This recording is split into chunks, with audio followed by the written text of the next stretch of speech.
उधर बिहार के संथालों ने एक बार फिर आजादी का नारा बुलंद किया। छोटा नागपुर क्षेत्र में संथालों ने इससे पहले भी सन 1855 में शोषण के विरुद्ध सशस्त्र क्रांति छेड़ दी थी। उस समय संथालों के दो नेता सीधू और उसके भाई कालू ने 16 जुलाई 1856 को अंग्रेजों से पहली बार खुला युद्ध किया था। अंग्रेज पराजित हुए थे और वीरभूम और रानीगंज का बहुत सा क्षेत्र संथालों के कब्जे में आ गया था। फिर कलकत्ते की ओर बढ़ते हुए 30,000 संथालों से अंग्रेजों की भिड़ंत हुई। इस लड़ाई में 10,000 संथाल मारे गए। अंग्रेजों ने उन पर अपना आतंक जमा दिया। सन 1871 में पुनः संथाल विद्रोह भड़का, पर अंग्रेजों ने इसे दबा दिया। विद्रोह दब तो गया, पर बंद नहीं हुआ। इसके बाद बिहार के रांची और सिंहभूम जिलों के मुंडा आदिवासियों ने अंग्रेजों के शोषण और अत्याचार के खिलाफ फिर विद्रोह किया। इस विद्रोह का नेता था एक युवक मुंडा बिरसा। बिरसा कुछ पढ़े लिखे थे। उन्होंने उस समय के समाज और शासन की स्थिति देखकर ये महसूस किया कि न्याय पर आधारित भूमि व्यवस्था और शोषण से बचने के लिए लंबा संघर्ष करना होगा।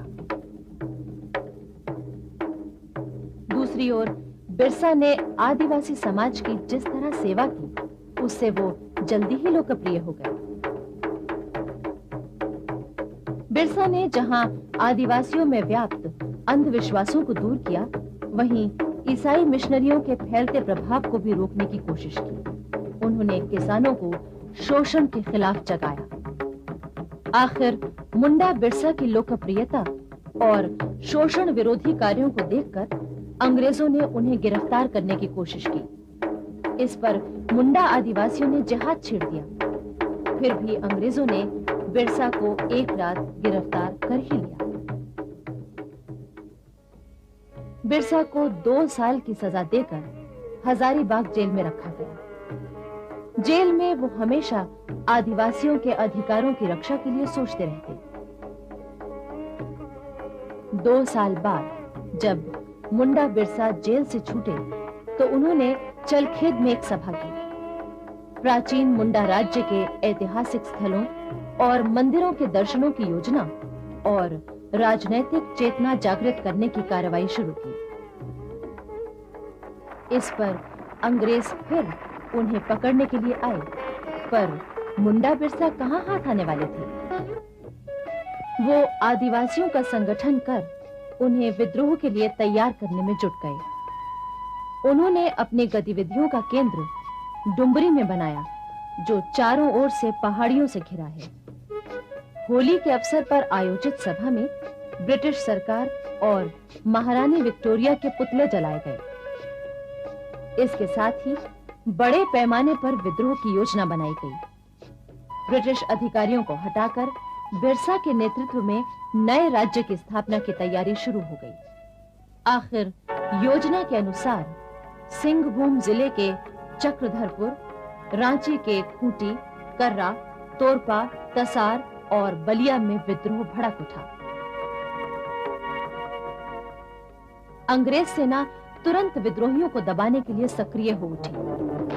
सैल रकाब की पहाड़ी पर जबरदस्त युद्ध हुआ। आदिवासी तीरों और पत्थरों से अंग्रेजों की गोलियों का मुकाबला कर रहे थे। चारों तरफ आतंक, दमन और अत्याचार का वातावरण फैल गया। भारी संख्या में आदिवासी मारे गए। विद्रोह एकदम ठंडा कर दिया गया। पर बिरसा पकड़ में नहीं आ रहे थे। अंग्रेजों ने उनकी गिरफ्तारी के लिए पुरस्कार घोषित किया। बिरसा किसी तरह जंगलों में छिपते भटकते समय काट रहे थे कि एक दिन उनके ही साथियों ने धन के लालच में उन्हें पकड़वा दिया। जेल की कैद में बिरसा का स्वास्थ्य बिगड़ गया और उनका देहांत हो गया। किंतु आज भी वहां बिरसा को देवताओं के समान पूजा जाता है।